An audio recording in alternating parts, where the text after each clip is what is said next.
예, 시청자 여러분 반갑습니다. 김종필TV 김종필입니다. 오늘은 2020년 11월 10일 화요일입니다. 현재 시간이 오전 9시 38분을 지나고 있습니다. 지금 시간은 국회 기획재정위원회 윤우덕 위원장을 모시고 인터뷰를 진행하도록 하겠습니다. 여기는 국회 본관 기재위원장실입니다. 위원장님 위원장님 인사 한번. 예, 안녕하세요. 파주 지역구의 네. 의원입니다. 예. 요즘 이제 국회 예. 재정위원회 위원장을 맡아서 일하고 있습니다. 네, 그 조남처럼 그 풍모도 후덕하십니다. 예, 그 표가 조금 더 나옵니다. 예, 바쁘신 일정에도 시간 내주셔서 감사하고요. 그 정치 현안, 정책 현안, 또 정치에 대한 우리 위원장님의 견해와 또 비전 이런 내용으로 인터뷰를 진행하도록 하겠습니다. 먼저 이제 내년 4월 7일 날 서울시장, 부산시장 보궐선거가 있습니다. 어쨌든 최근에 민주당은 전당원 투표를 통하여 당원 개정을 했습니다.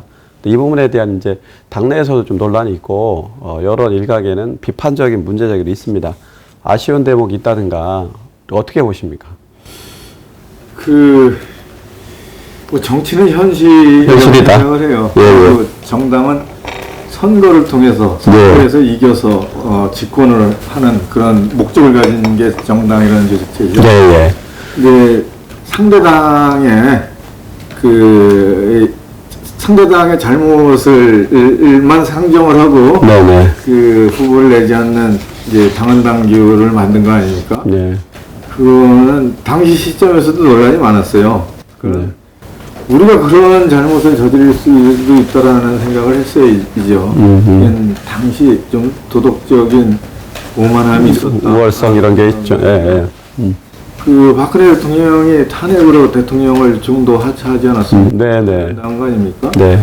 그럼 그걸 생각해 보면 그걸 그대로 준용을 했다면 그 당에서 그 다음 대통령 후보를 안 냈어야 된다라는 얘기이죠. 뭐 그건 이제 정당이 조립할 수가 없죠. 그래서 아무리 큰 잘못을 저질러도 역시 후보를 내서 그 정당이 심판을 받거나 선택을 받는 게 맞는 거였는데 당시 좀 그 충분한 의견 수정을 못했고 또 그렇게 당헌 당규를 만들어 놓고 자기들끼리 뭐 고쳐서 국민 앞에 내놓은 거 그게 좀 잘못된 거죠. 반성합니다. 이제 반성하시고 정치는 현실이다. 또 정당 정치의 책임이라는 측면에서 후보를 내야 되는 게 현실적이다 이렇게 이제 보신다고 정리하면 되겠습니까? 뭐 이제 국민의 어떤 민심을 이해하는 척도는 선거가 있고요. 또 하나 이제 평상시에는 여론조사가 있습니다. 그러니까 여론조사 추이를 보면 문재인 대통령 지지도 또 민주당 집권 여당인 민주당의 지지율이 이제 고공행진을 합니다. 상대적으로 왜 이게 가능했다고 보시고 이후에도 이 추세가 지속될 거라고 전망하십니까? 이후 추세가 지속되리라고 전망하기 좀 어렵고 지금까지는 이제 코로나19 대응에서 일단 K방역이라고 아직까지는 잘 관리하고 있지 않습니까? 그것이 국제 간의 선진국과의 비교에 있어서도 우리 이 K방역의 코로나19 대응에서는 가장 잘한 것으로 누구나 알고 모범적이다. 그런 것들이 지지율을 갖춰주는 큰 요인이고 K방역이 성공적이니까 역시 경제도 낙폭이 이제 줄어든 거 아니에요? 다른 나라에 비해서 다른 나라는 마이너스 15% 이렇게 성장이 뒷걸음질 쳤는데 우리는 한 1, 2% 정도밖에는 뒷걸음질 치지 않았죠. 그렇게 해서 마이너스 성장에서도 순위를 따지면 우리가 중국 다음으로 세계에서 두 번째로 성장을 해낸 그런 거시 지표들이 이 대통령과 여당의 그 지지도를 받쳐준다고 저는 생각을 합니다. 물론 또 남 탓을 할 수도 있겠죠. 근데 그건 번외의 요인이고. 반사이익을 내기하는 분들도 있긴 합니다. 제1야당이 약해서. 국제 간 비교가 가능한 거시 지표들에서 국제적으로 그래도 앞서가고 있구나. 이런 것들이 국민들에게 그 신뢰를 주고 있다고 저는 생각을 합니다. 문재인 대통령은 이제 후보 시절에 정의를 많이 강조하셨습니다. 뭐 공정. 네. 근데 이제 지금 이제 집권이 이제 3년 차, 4년 차 이렇게 가고 있는데 지금의 시대 정신과 그때 정의를 강조했을 때 어떻게 보시고 지금의 시대 정신은 또 어떻게 진단하고 계신지 위원장님 견해를 듣고 싶습니다. 정의와 공정은 뭐 어느 시대를 다 관통하는 시대적 네. 기준이죠. 네. 그 문재인 대통령이 그 시점에서 그런 시대 정신을 말씀하시고 나서신 거는 앞선 정권의 뭐 정말 국정농단 이런 것들이 정상적이지 않은 데 따른 그 시대 정신을 말씀하셨다고 봐요. 네. 그리고 그 시점에 잘 맞는 그런 그 컨셉이라고. 네. 이 이후는 아마 공전일 거라고 봐요. 공존. 예. 네. 세대 간 공전, 그리고 또 양극화로 인한 이 사회적 국민의 고통. 사회적 이완이나 갈등 이런 것들이 공존의 가치로 공동체를 유지해야 한다라는 그런 좀 그 정신이 더 강조되지 않나 그런 생각을 해요. 네. 그리고 전 세계적으로 인류적 차원에서 봐도 이제 기후변화 이런 것들이 인류 자체를 지금 인류 공동체를 아주 어렵게 만드는 거 아닙니까? 네. 이런 데서 공정이라는 인류적 가치가 좀 더 새롭게 인식돼야지 이런 위기를 또 대처해 나갈 수 있다라는 그런 생각을 합니다. 네. 공존. 위원장님 특히 이제 20대 마지막 국회 때 원내 수석 부대표를 하셨습니다. 그때는 이제 과반도 안 되고 상대적으로 여당, 지금 이 당이 약했는데 지금은 이제 4.15 총선 민의에 따라 174석이라고 하는 거대 여당이 됐습니다.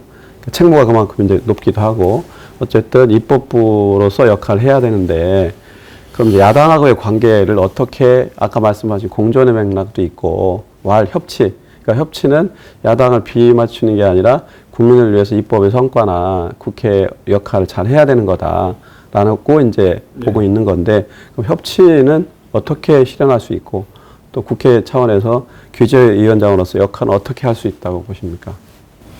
20대 국회에서는 여당이 과반이 안 되니까 그 다른 군소정당과 연합을 해서 그 법을 처리하고 예산을 처리하고 그랬죠. 참 어려웠습니다. 근데 지금 20대 국회에서 거대 여당이 된 거죠. 그렇죠. 저로서는 처음 경험하는 겁니다. 근데 국회는 이제 법을 만드는 곳이라고 하지 않습니까? 또 예산안을 심의 처리하고 또 어떻게 보면 또 정책을 결정하는 곳이기도 하고. 근데 이제 협의를 하면 야당하고 협의를 하면 이제 협상이 돼야 되고 협상에서 합의에 이르면은 제일 좋죠. 그 1단계 협의, 2단계 협상. 그리고 이제 거기서도 안 됐을 때 어떻게 할 거냐라는 질문이죠, 사실. 그 협상에 의해서 그 법안이나 정책에 대한 결정이 합의에 이를 수 있다라고 생각을 합니다. 그게 그 의회민주주의의 꽃이죠. 근데 그러려면은 그 합의에 이르러야 된다, 결과를 내야 한다라는 결론에 여야가 공히 그런 결론을 가지고 있어야 돼요.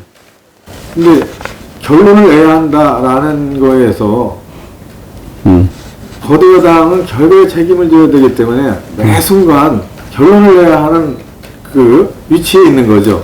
또 시간이 갈수록 그 시간에 쫓기고요. 근데 야당은 좀 전혀 그렇지 않은 뭐 책임감이 덜한 상태에서 거꾸로 이 여당 독주와 저지른 거에 따른 반사이익 프레임을 가지고 있어요. 그래가지고 국민에게 지지를 못 받죠, 사실. 그래서 저는 그렇게 주장을 좀 합니다.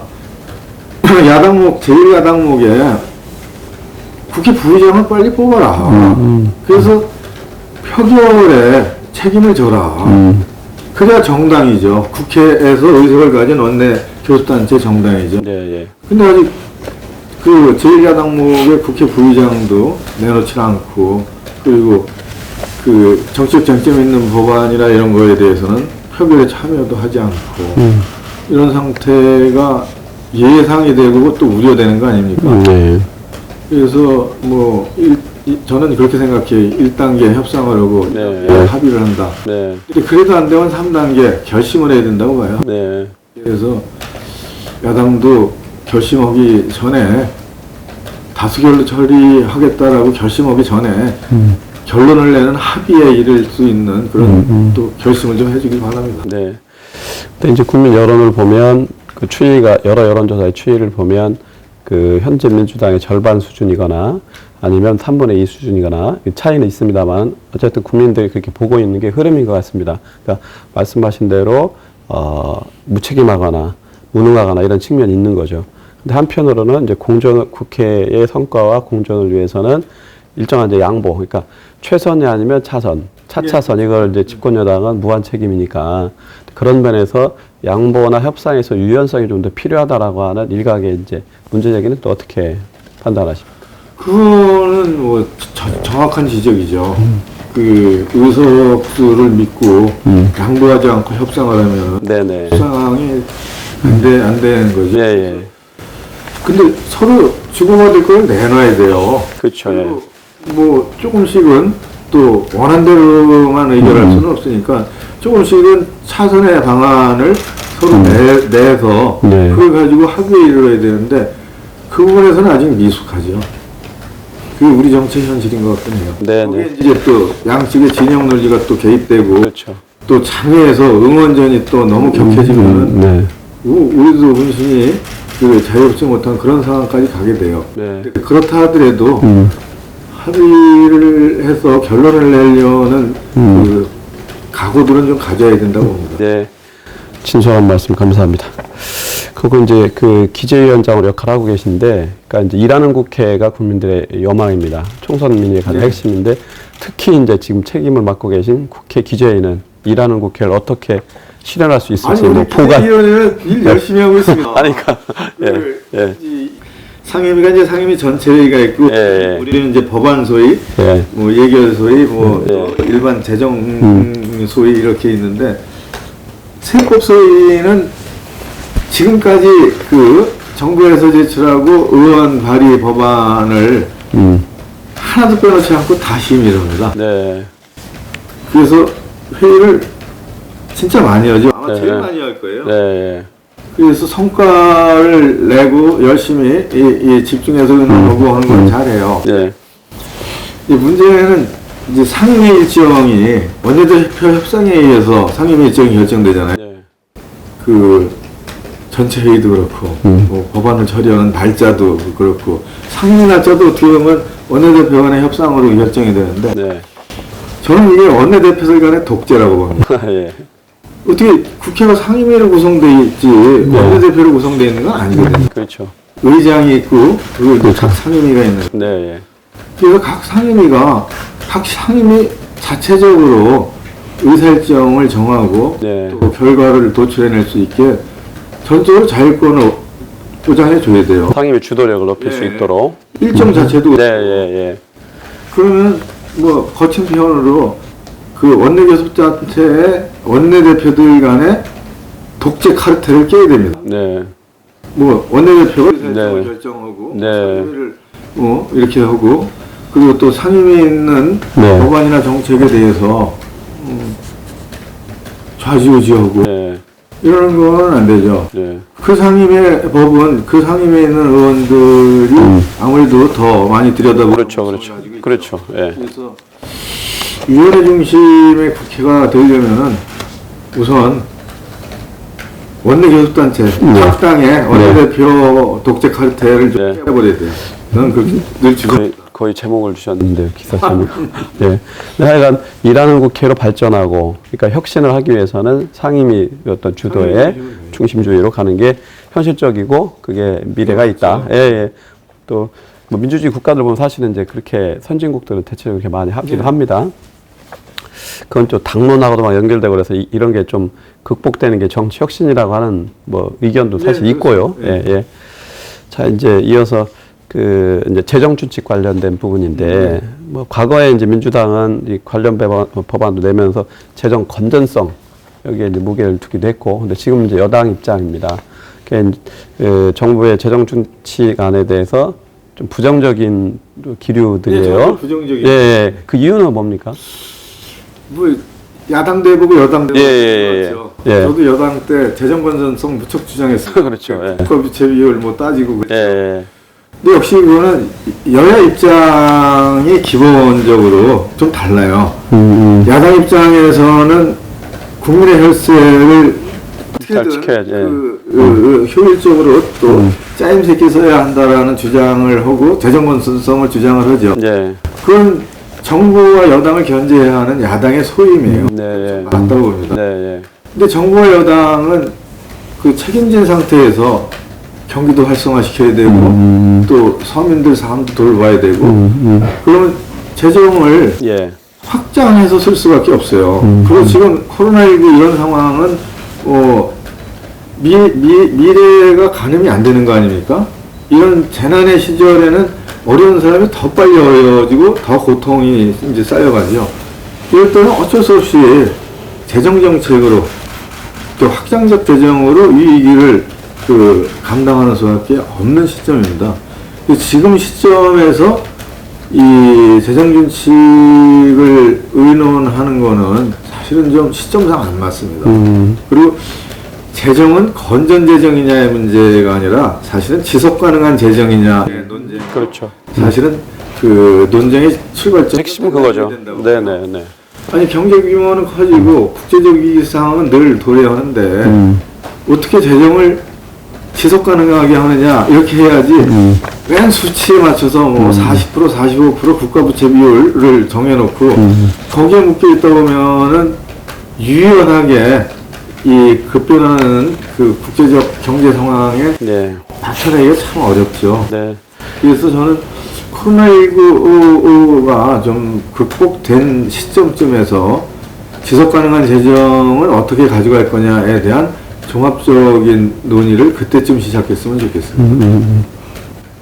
그러니까 지금 코로나19라는 비상 상황, 네. 또 여당의 책무 이런 맥락에서 이해하면 좋겠다라고 네. 정리를 해보겠습니다.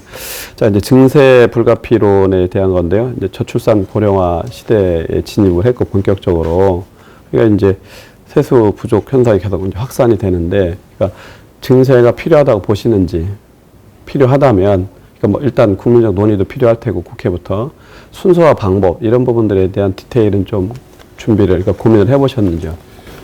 그 증세에 대한 논의를 해야 된다라는 네. 그 절박감은 어느 국회의원이나 어느 당 소속의 의원들이나 다 속으로 다 가지고 있죠. 지금 우리 재정에서 총 지출 규모의 증가분하고 총 수입 증가분하고 총 지출 증가분이 훨씬 많은 거 아닙니까? 그거를 이제 그 국채를 발행해서 메꾸고 있죠. 이제 국채를 발행해서 메꾸는 폭이 커진 게 코로나 때문에 더 그렇고. 근데 2018년, 2017년은 상당한 세수가 남았죠. 국제 경기가 좋았고, 제 산업이 상당히 많이 벌었어요, 그때는. 그래서 20조, 15조 이렇게 세수가 남았었습니다. 근데 이제 최근 2년은 상당히 모자라죠. 내년 예산도 모자라는 걸로 짰고, 그렇습니다. 그래서 그 전면적인 증세 논의를 해야 되는데, 국민들이, 그래서 세원을 넓게 고르게 펼쳐야 된다는 주장서부터, 또 그나마라도 좀 핀셋 증세는 하자라는 주장서부터 여러 주장이 있죠. 근데 아직은 본격적 논의는 하지 못하고 있어요. 저는 그렇게 봅니다.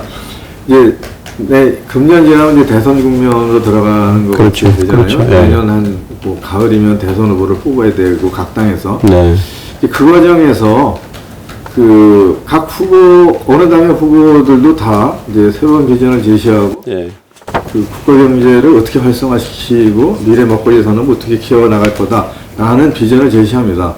그런 게 말로만 되는 게 아니라 그에 따른 그 재정 확보의 문제가 반드시 이제 논의가 되지 않습니까?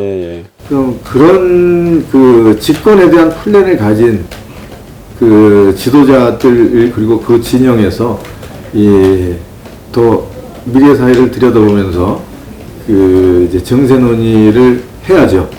그리고 각 후보 간에 정직한 정세 논의를 하는 과정에서 국민적 동의도 받아낼 수 있다라고 그렇게 저는 생각을 합니다. 지금은 네.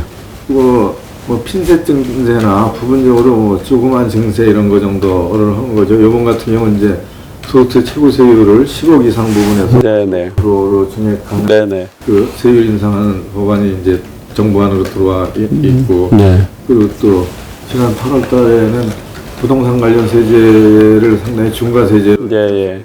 예. 그런 것들은 이제 증세 효과가 있죠. 근데 이건 전반적으로 증세에 대한 논의를 거쳐서 일어난 건 아니고 예. 따지자면 핀셋 증세 정도라고 봐야겠죠. 그렇죠. 현실적으로 그런데 이제 지출구조 조정 문제는 네, 그건 관련해서 연금개혁도 왜 말씀을 좀 주시죠. 그러니까 어쨌든 뭐 지금 연장선상인데, 네. 그러니까 연금개혁이 필요하다. 그러니까 지출구조조정의 일환으로 이 부분에 대해서는 어떻게 보십니까? 지속 가능한 재정이 되려면 네. 저수탄 고령화 사회가 지속되고 그러면 우선은 분모가 늘어야 됩니다. 분모가. 네. GDP가 늘어야죠. 경제성장이 좀 돼야 돼요. 예. 차라리 잠재 성장력은 떨어지고 경제활력은 떨어지고 저성장이 되는데 그래서 어떤 정부도 혁신 정장을 하려고 새로운 산업에 기대를 걸고 투자를 하죠. 네네. 그런 것들이 지금 정권에서는 K-뉴딜, 한국판 뉴딜로 네, 뭐 표현이 되고 있죠. 죠. 거기에서 이 미래 먹거리 산업에 대한 집중 시설을 통해서 산업 기반을 좀 더 강화하고 거기서 일자리도 나오고 또 뭐 세금도 더 거치고 그러기를 바라는 거죠. 네. 그런 게 하나 있고 또 하나는 기존의 이제 지출 구조에서 필요 불급한 거를 좀 줄여나가는 노력을 하고 그리고 이제 재정에서 지원할 수밖에 없게 되어 있는 연금들을 장기적 안목에서 이제 개혁을 해야 됩니다. 네. 박근혜 정부 때 공무원연금을 개혁했지 않습니까? 잘한 거죠. 그건 정말 잘한 겁니다. 근데 이제 이게 특정 연금을 지적하기는 좀 그렇지만 우리가 안고 있는 그 연금의 그 지속 가능성에 대해서 다들 걱정하잖아요. 이제 정직하게 그런 부분에 대해서 여야 간에 협의를 하고 관련 상임위부터 연금 개혁에 대한 논의를 좀 해야 된다고 봐요. 정파를 뛰어넘는 대한민국의 미래를 위한 그런 논의가 필요한데 이제 아까 언급도 하셨습니다만 이제 대선 후보들이 그런 어떤 결단을 해서 공동적으로 국민적 논의를 하면 좋은데 일단은 그분 후보 입장에서 이제 표를 획득을 해서 권력을 잡아야 되니까. 잡고 나서 못 지겠다 그러겠죠. 다 그렇게 얘기하죠. 그렇게 해서 이제 이렇게 온 거 아닙니까, 사실은. 연금 개혁에 대한 비전을 제시하지 않고 그건 표가 떨어진다고 생각하니까요. 그러니까 국민들 주머니에 돈을 이게 나라 곳간으로 챙기겠습니다 하는 후보를 과연 찍겠느냐에 대한 현실적인 게 있습니다, 솔직히. 이제 좋은 유권자가 좋은 정부를 탄생시키겠죠. 맞물려 있습니다, 사실은.